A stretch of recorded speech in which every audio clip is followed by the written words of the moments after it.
Warahmatullahi wabarakatuh.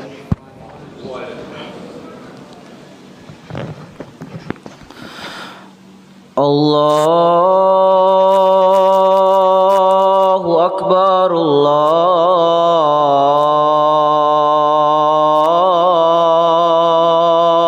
Akbar, Allahu Akbar, Allahu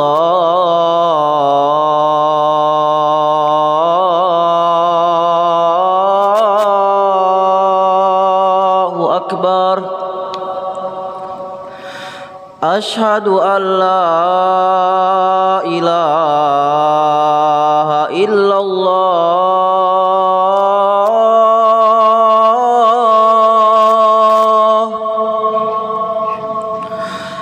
Ashhadu an la ilaha illallah.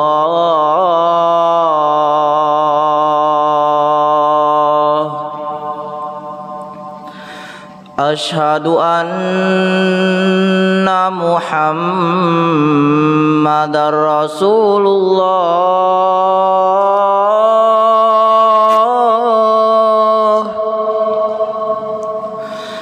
Ashhadu anna Muhammadar Rasulullah.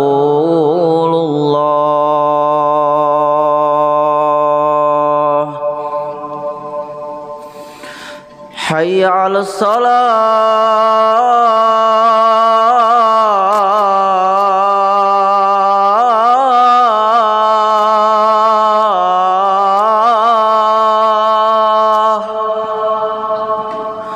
Hayya 'alas salah.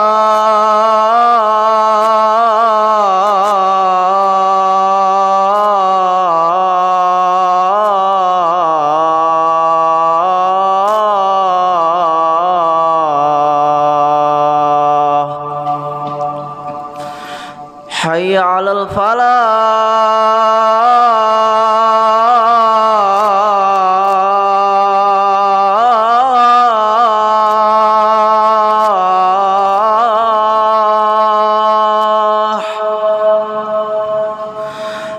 Hayya 'alal falah.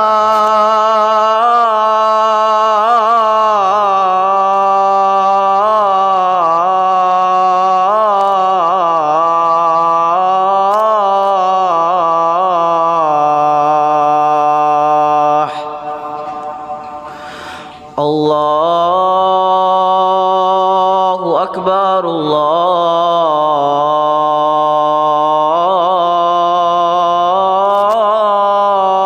Allahu Akbar. La ilaha illallah.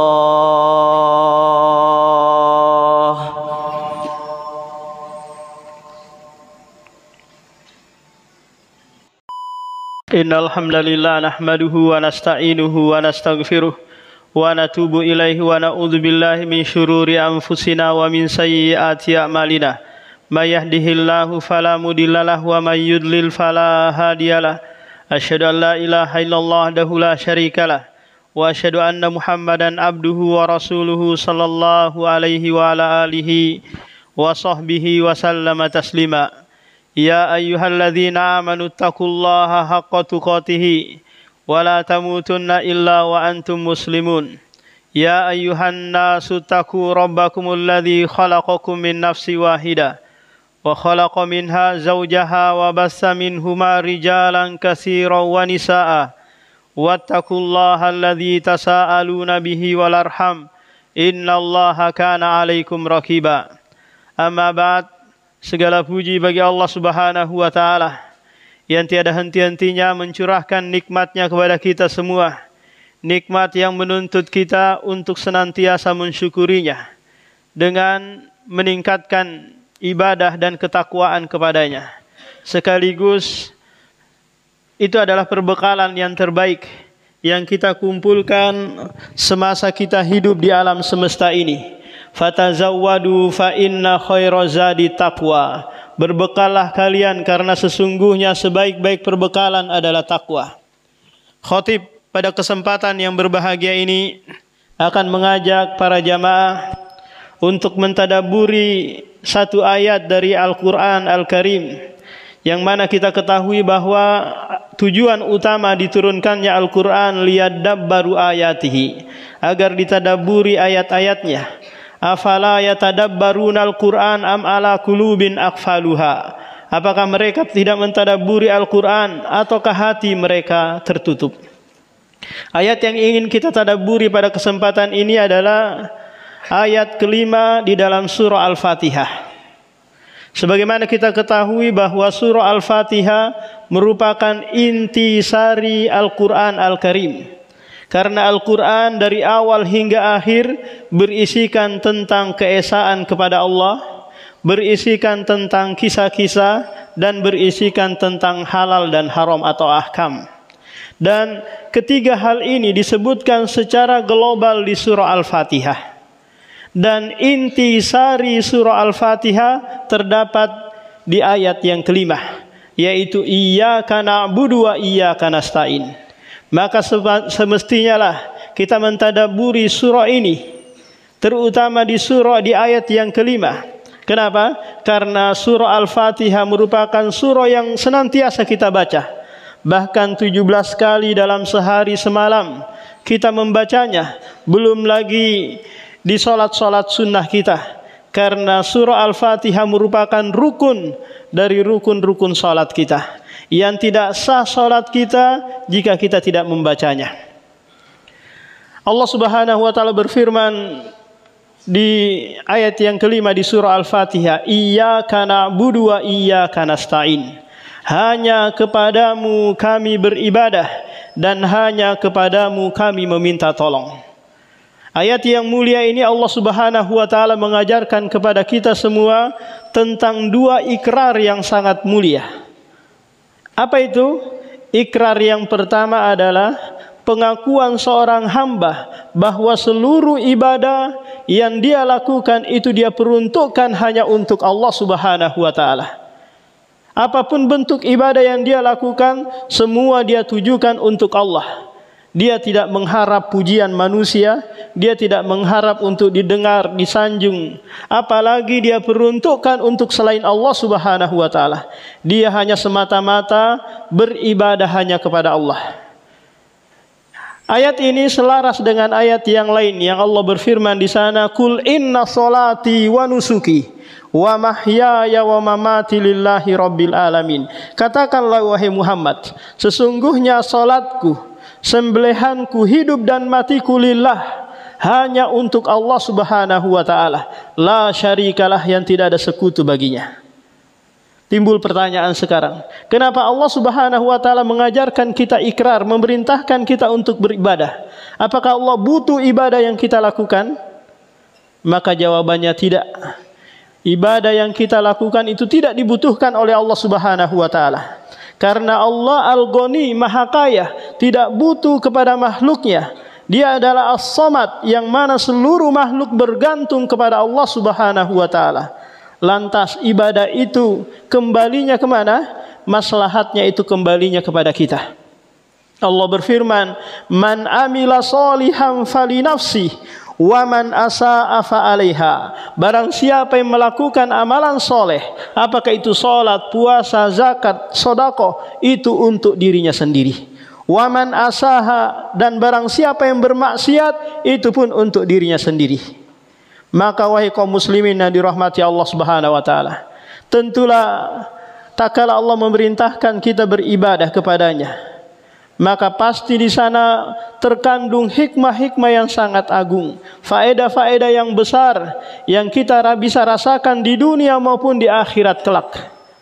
Karena Allah mengajarkan ikrar yang sangat mulia di ayat ini, iyyaka na'budu, hanya kepadamu kami beribadah ya Allah.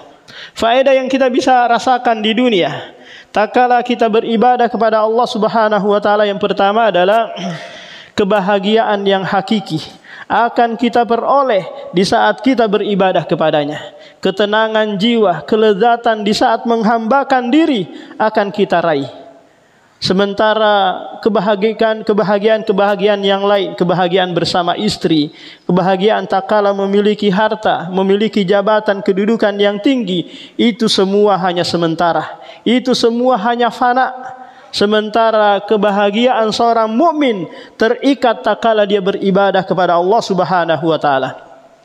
Allah sebutkan hal itu di surah An-Nahl ayat 97. Man amila salihan min dzakarin aw unsa wa huwa mu'minun falanuhyiyannahu hayatan thayyibah wa lanajziyannahum ajrahum bi ahsani ma kanu ya'malun. Barang siapa yang melakukan amalan soleh dari kalangan laki-laki maupun perempuan, sementara mereka mendasarinya dengan keimanan, apa keutamaan yang Allah berikan? Kami akan berikan kehidupan yang baik di dunia, itu kebahagiaan, dan balasan yang setimpal kelak di akhirat, yaitu dimasukkan ke dalam surga. Maka carilah, raihlah kebahagiaan dengan beribadah kepada Allah Subhanahu wa taala.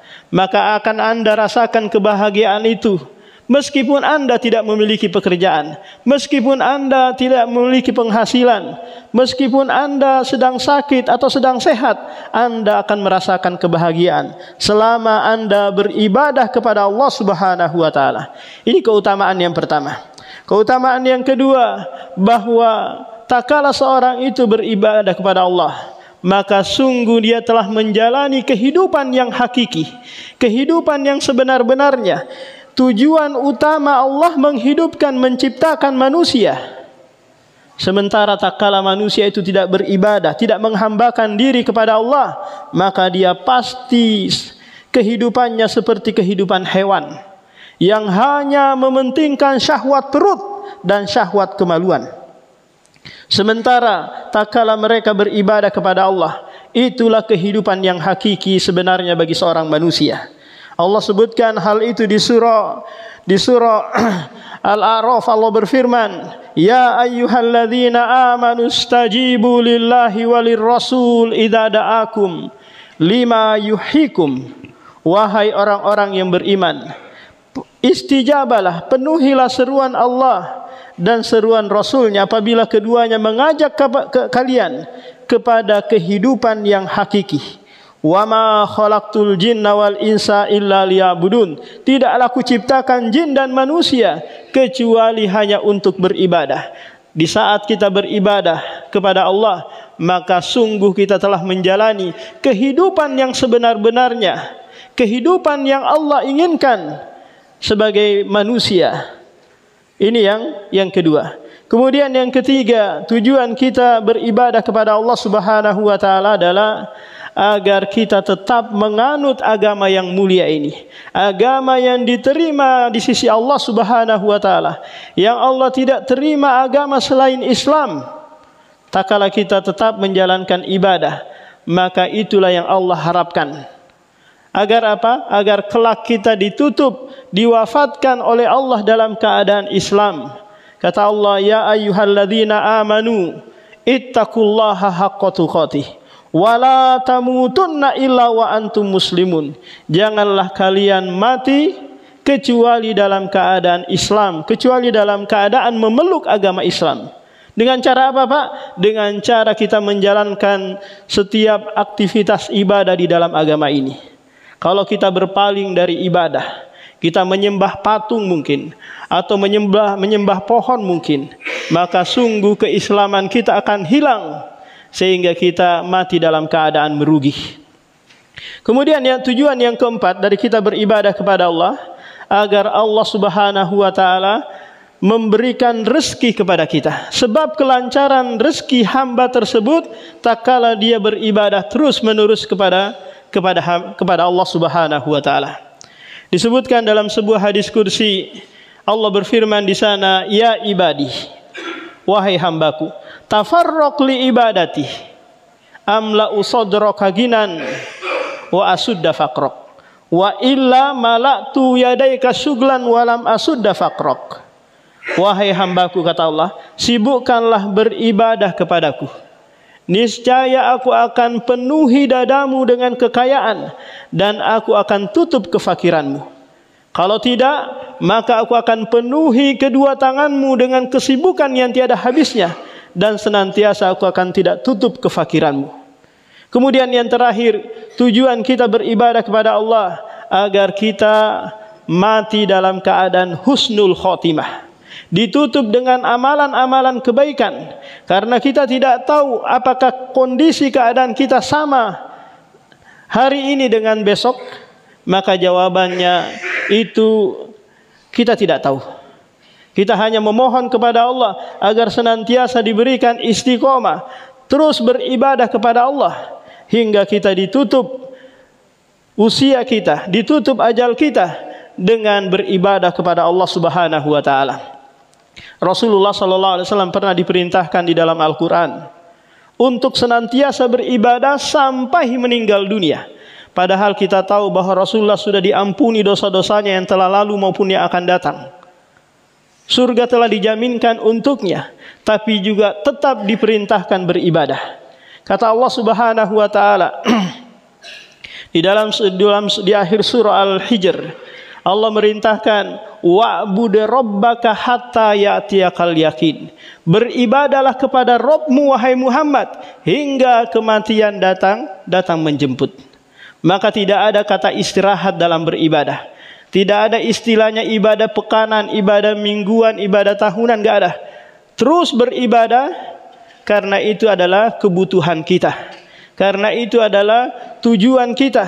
Karena itu adalah hal yang sangat kita inginkan dalam kehidupan kita. Kemudian ikrar yang kedua yang Allah ajarkan di surah Al-Fatihah di ayat kelima adalah iyyaka nasta'in. Iyyaka na'budu wa iyyaka nasta'in. Hanya kepadamu kami meminta tolong. Apa kaitannya Pak ayat ini dengan ayat sebelumnya? Iyyaka na'budu. Kaitan eratnya bahwa kita tidak bisa mewujudkan ubudiyah, penghambaan diri kepada Allah kecuali dengan meminta tolong kepadanya. Ketika azan berkumandang, hayya 'alas shalah, marilah menuju salat. Apa yang kita jawab? La haula wala quwata illa billah. Tidak ada daya dan kekuatan untuk memenuhi seruan si muadzin kecuali dengan pertolonganmu ya Allah. Aku meminta tolong kepadamu untuk bisa menjalankan salat, puasa, zakat dan yang lainnya. Karena manusia itu khuliqal insanu dha'ifa, diciptakan dalam keadaan lemah. Belum lagi musuh internal hawa nafsunya yang senantiasa menghalangi dia untuk taat kepada Allah. Belum lagi musuh eksternal dia, yaitu syaitan yang senantiasa menghalang-halangi untuk taat kepada Allah Subhanahu wa taala. Maka kalau bukan pertolongan Allah, kita tidak bisa melangkahkan kaki menuju masjid untuk melaksanakan sholat Jumat, untuk melaksanakan sholat 5 waktu dan ibadah-ibadah yang lain. Maka kita sebagai hamba yang lemah hendaknya meminta tolong. Iyyaka nasta'in. Hanya kepadamu kami meminta tolong ya Allah. Kenapa? Karena Allah adalah Al-Qadir, Al-Qawi, Dzul Quwwatil Matin, yang maha mampu, yang memiliki kekuatan, yang bisa menolong hambanya untuk melaksanakan ketaatan kepadanya. Coba kita perhatikan tukang-tukang yang kerja di bangunan atau kerja di dalam masjid. Tukang-tukang itu Pak punya kekuatan, bisa mengangkat semen 50 kilo, bisa mengangkat keramik dan yang lainnya.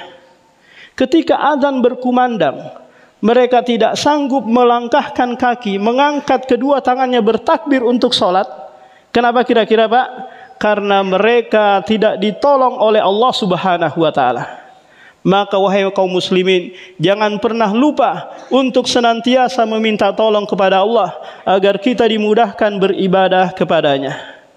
Aqulu qouli hadza astaghfirullah wa atubu ilaik. Alhamdulillah hamdan katsiran thayyiban mubarakan fi kama yuhibbu rabbuna wa yarda. Asyhadu an la ilaha illallah wahdahu la syarikalah wa asyhadu anna Muhammadan abduhu wa rasuluhu sallallahu alaihi wa ala alihi wa sahbihi wa sallama taslima. Di khutbah yang pertama kita telah memaparkan, menjelaskan tentang iyyaka na'budu wa iyyaka nasta'in. Maka hendaknya kita menghiasi kehidupan kita, menyertai kehidupan kita dengan iyyaka na'budu wa iyyaka nasta'in. Kenapa demikian? Karena Anda kepengen bahagia, Anda tidak ingin sengsara, maka raihlah kebahagiaan tersebut dengan beribadah. Raihlah kebahagiaan tersebut dengan pertolongan Allah Subhanahu wa taala.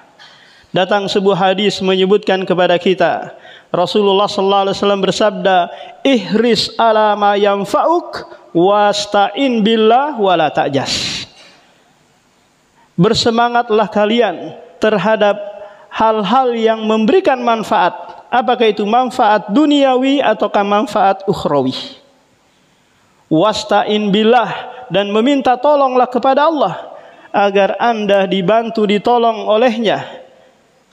Wala ta'jas, dan janganlah kalian lemah, yang menyebabkan Anda malas dalam beribadah, malas bekerja, karena rasa malas tersebut menghalangi Anda untuk meraih kebahagiaan dunia maupun kebahagiaan akhirat kelak. Allahumma ighfir lil muslimina wal muslimat wal mu'minina wal mu'minat al-ahya'i minhum wal amwat.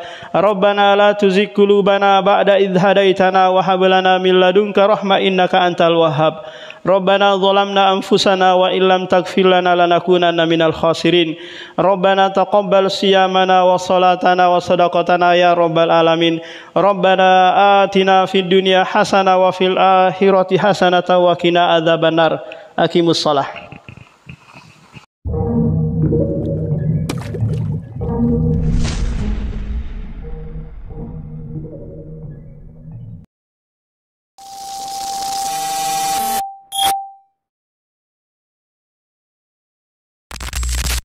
أعوذ بالله من الشيطان الرجيم. بسم الله الرحمن الرحيم.